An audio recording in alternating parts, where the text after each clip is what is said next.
Hi, welcome back to Dial of Twang. I'm Dave. So we're getting right down to business today. We're still using this C7 one chord backing track. We've used it a couple times lately, but it's just a great way to keep settling into this Mixolydian um, uh, uh, soloing in this jam band style.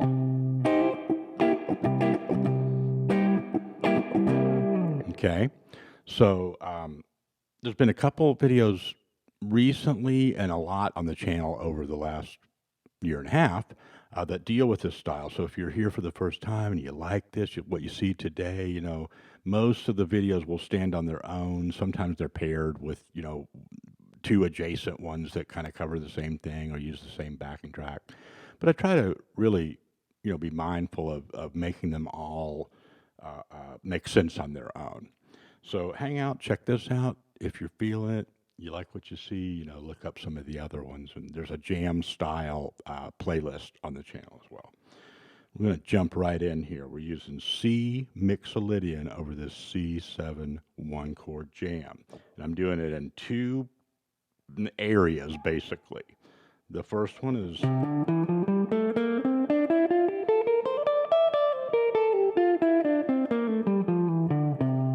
if you're not familiar with Mixolydian, here you go. Great place to start, hang out, and start getting into it if you like that sound. And if you play any kind of rock or country or jam style or any kind of real modern popular guitar style, you're going to be using Mixolydian, just like you do a lot of pentatonics and things. So there's that position, and then the same notes.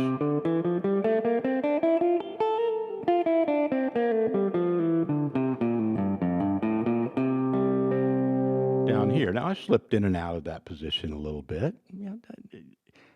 Slow it down and warm up. I'm just showing you, kind of, the neighborhoods there that we're dealing with. But you don't have to go that fast. It's a major 7 with a flat, major scale with a flat 7. If you want a definition for the Mixolydian.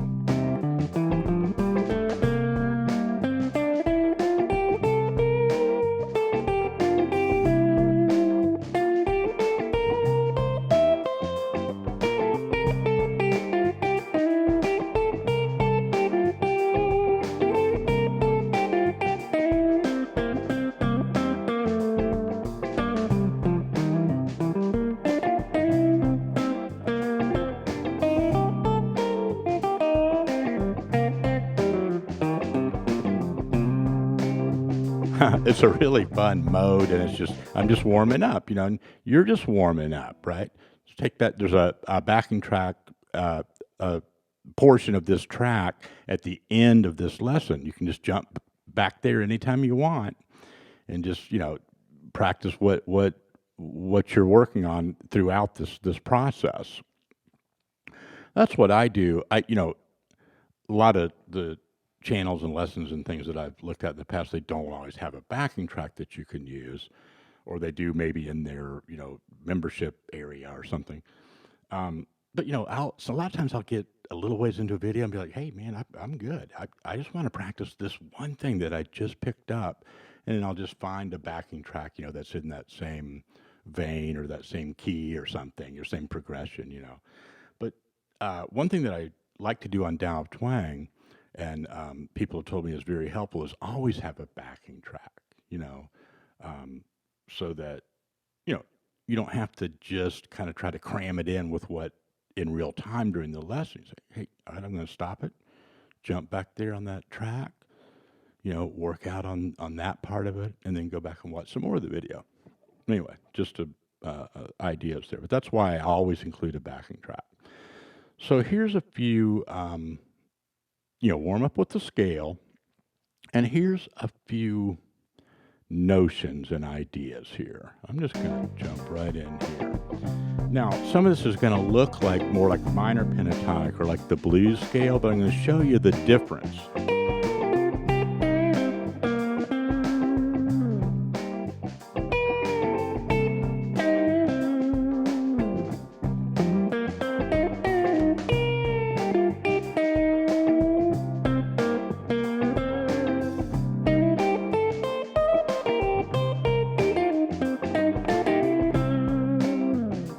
Okay.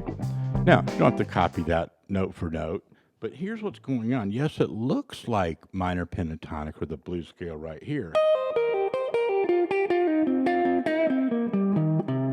And that wouldn't be bad. You could definitely, jam over this progression with that. But you want that real Mixolydian, that more modal sound. Get that major third in there, more often. And as you're passing, if you come down, a lot of times I'll go, and I'll give that a little bit more bend maybe than I would in just a blues solo, right?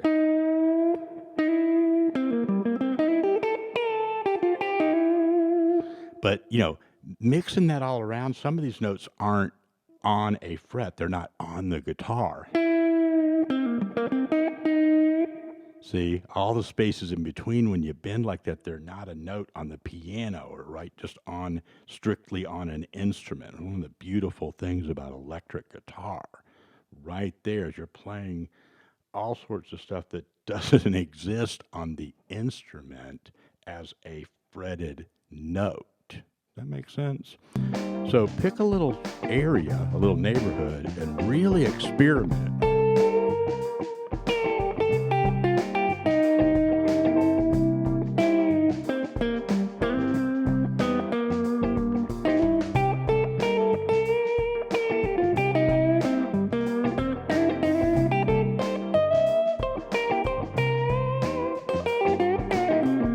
And you'll get a little bit of that deader sound, right? That little bit more of that. There's an edge about it. It's not just the blues scale notes, right? So here's a little bit deeper drilling into that.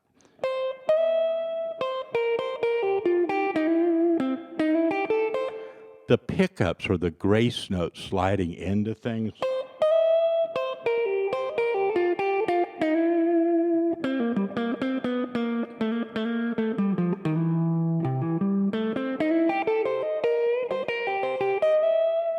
Okay, that's that. You like that sound familiar?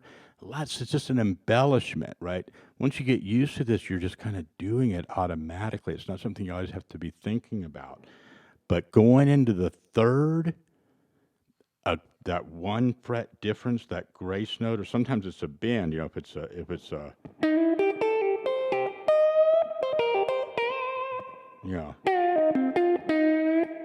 But whenever I do a pickup or entering a lick, from the third like that, I probably just about always, I don't really analyze this, like I said, when I'm in real time, but sliding that in.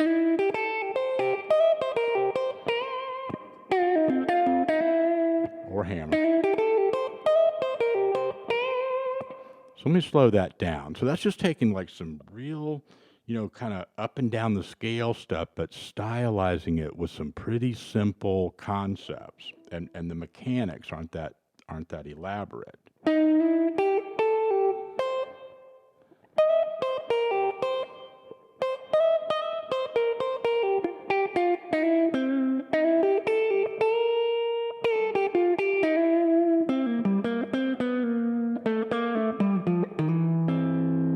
Now I like to slide that third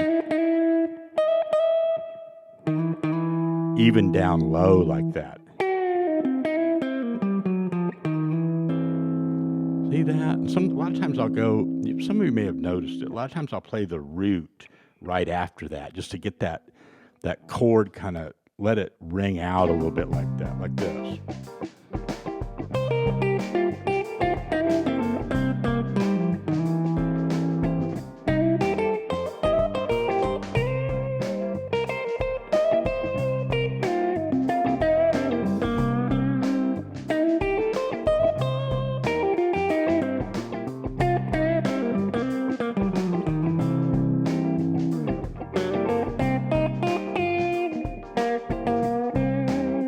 Okay, that's just not going to be a whole lot of material to memorize here today. These are just ideas. You got to, just like I said, stop what you're doing, go put the backing track on, or just go off to the side, and just experiment with a little region of what I'm showing you. Break it into to little parts of the neighborhood, and then start connecting it all together. Another thing I did in that intro that I think is cool is this kind of thing.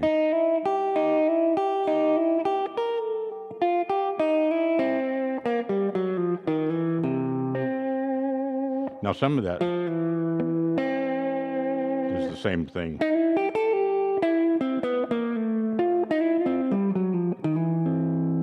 Same idea as up here. In fact, I mean, most of this stuff is.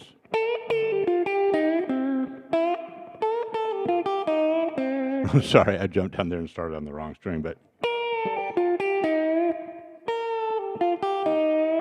it's just a different shape, right? Because there's a difference in the intervals between the strings when you move down and use a different set of strings, right?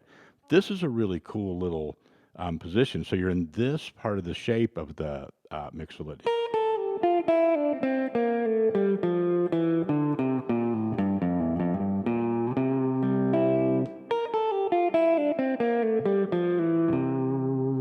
Right. Now, right here. No, the note's up here.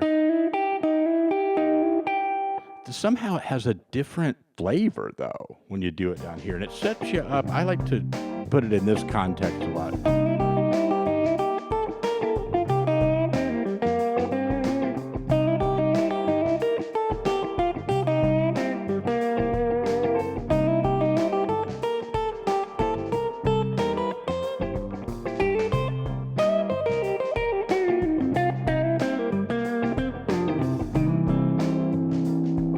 All right, so see, there's stringing together a little bit of the things that we've talked about so far, right?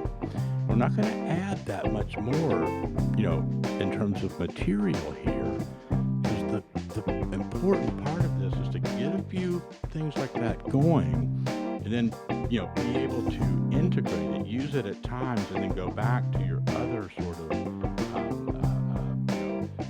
ways that you normally move around. If you're just starting out with this sort of thing, then you've got to really invest the time to start connecting things.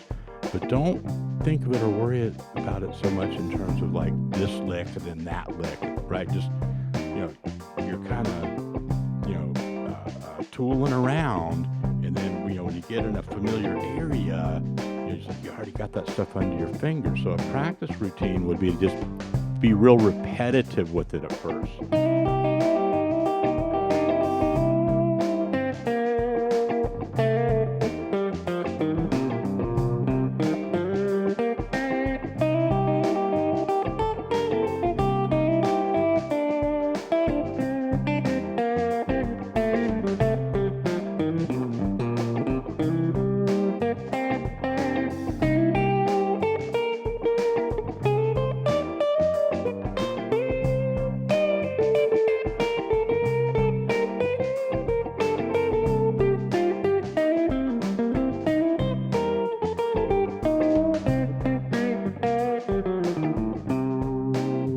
Okay, so I did a lot of, that was pretty sketchy, right? I'm not just executing a bunch of licks that I have memorized right now, right? I'm just doing what I just described to you, just what I just suggested that you try out, right? I'm just exploring it. But when I get in a certain place, like my ear, I'm kind of, my ear's like one step ahead. And I'm like, oh, I want to.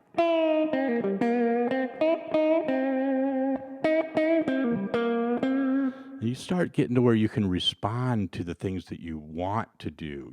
It's like you hear it in your head, and then your fingers do it. And that's a really cool feeling.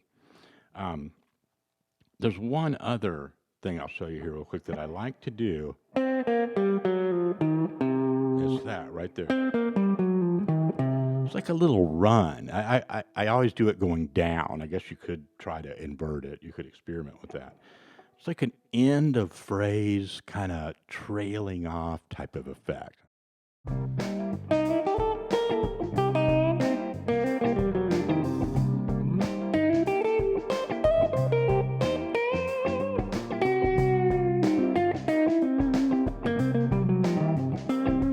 Yeah, sometimes I jump back up on that octave like something like that at the end. It's just a nice lick. It's not hard. It's the blues scale, really. Right? It's even got that flat, that note between the fourth and the fifth note of the blues scale.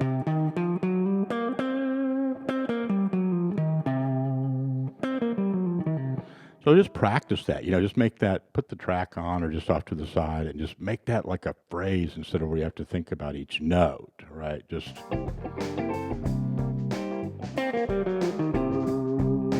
You can just drop that just about anywhere in a jam like this.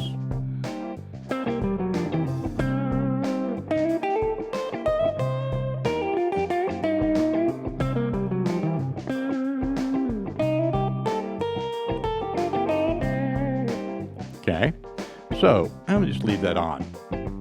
Here's a little routine for this whole thing. Jam with the chord. Doesn't have to match the track exactly, just like you're another, guitarist in the band, right?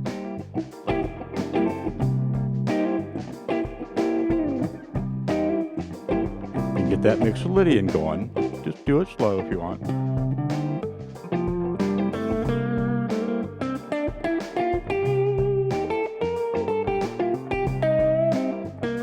Then some of those pickups.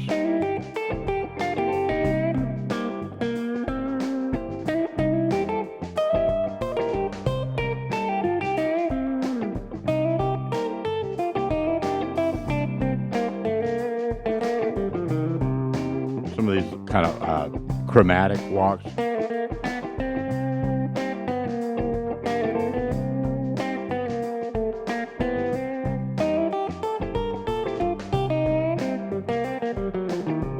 That little lick.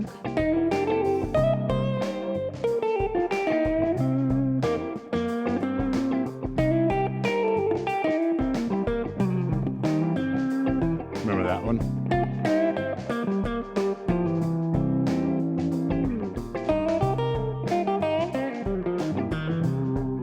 All right.